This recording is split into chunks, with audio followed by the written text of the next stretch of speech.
ঐকমত্য কমিশনের সংলাপ যত এগোচ্ছে তত স্পষ্ট হচ্ছে রাজনৈতিক দলগুলোর অভিন্ন অবস্থান ও দ্বিমতের জায়গা। দ্বিতীয় দফার শেষ দিনের আলোচনায় উঠে এসেছে রাষ্ট্রপতি নির্বাচন পদ্ধতি, ক্ষমতার ভারসাম্য, ইলেকটোরাল কলেজ গঠন সহ গুরুত্বপূর্ণ প্রস্তাব। এদিকে সংলাপে কোনো কোনো দলের মতামতকে বেশি গুরুত্ব দেওয়ার অভিযোগ রয়েছে।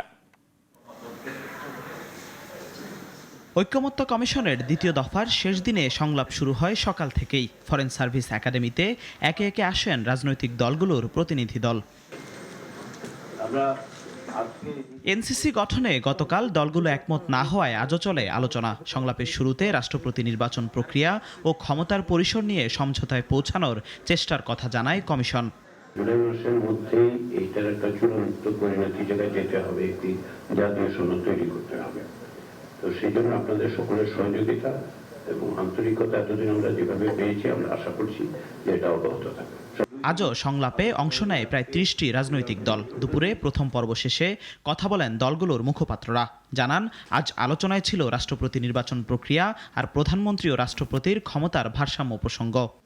যে আগের পদ্ধতির পরিবর্তন হওয়ার পক্ষে বেশিরভাগ লোকেরই মত, কিন্তু যখনই পদ্ধতি নিয়ে আলোচনা হচ্ছে তখন দেখা যাচ্ছে পদ্ধতি নিয়ে সবাই একমত হতে পারছেন না। কিন্তু এই নিয়ে এখনো পর্যন্ত যেহেতু কোনো ঐকমত্য হয়নি, আমরা মনে করি যে রাষ্ট্রপতির এবং প্রধানমন্ত্রীর ক্ষমতার ভারসাম্যটাই জরুরি।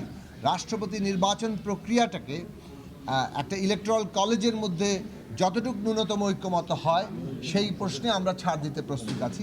সংলাপে আলোচনা হয়েছে রাষ্ট্রপতি নির্বাচনে ইলেকটোরাল কলেজ গঠন নিয়েও। পার্লামেন্টে 2 কক্ষ ও নারী আসন নিয়ে 500 ভোটের পক্ষে বেশিরভাগ রাজনৈতিক দল। রয়েছে 576 কিংবা 70,000 ভোটে নির্বাচনের প্রস্তাবও। উঠছে 2-1টি রাজনৈতিক দলের আলোচনা বা প্রস্তাবকে বেশি গুরুত্ব দেওয়ার অভিযোগও। মিউনিসিপ্যালিটি, উপজেলা পরিষদ এবং ইউনিয়ন কাউন্সিলের নির্বাচিত চেয়ারম্যান মেম্বার পর্যন্ত তারা এক্সটেন্ড করেছেন, যেটার সংখ্যা প্রায় 70,000-এর মতো হয়। আমরা নীতিগতভাবে এক্সটেন্ডেড ইলেকট্রাল কলেজের পক্ষে। 2-1টি দলের আলোচনা কিংবা প্রস্তাবকে অনেক ক্ষেত্রে প্রাধান্য দেওয়া হচ্ছে। এই জায়গাটা থেকে আমরা বরাবরের মতো পরিষ্কার বলতে চাই যে গণ অভ্যুত্থান 2-1টি দলের নেতৃত্বে হয় নাই। বিদ্যমান ব্যবস্থা পরিবর্তনে দলগুলো একমত হলেও রয়েছে কাঠামো ও প্রক্রিয়ায় দ্বিমত। এদিকে সংলাপে প্রশ্ন উঠছে আওয়ামী জোটে থাকা কিছু রাজনৈতিক দলের ঐকমত্য কমিশনের বৈঠকে উপস্থিতি নিয়েও। জিহাদুল ইসলাম, নাগরিক, ঢাকা।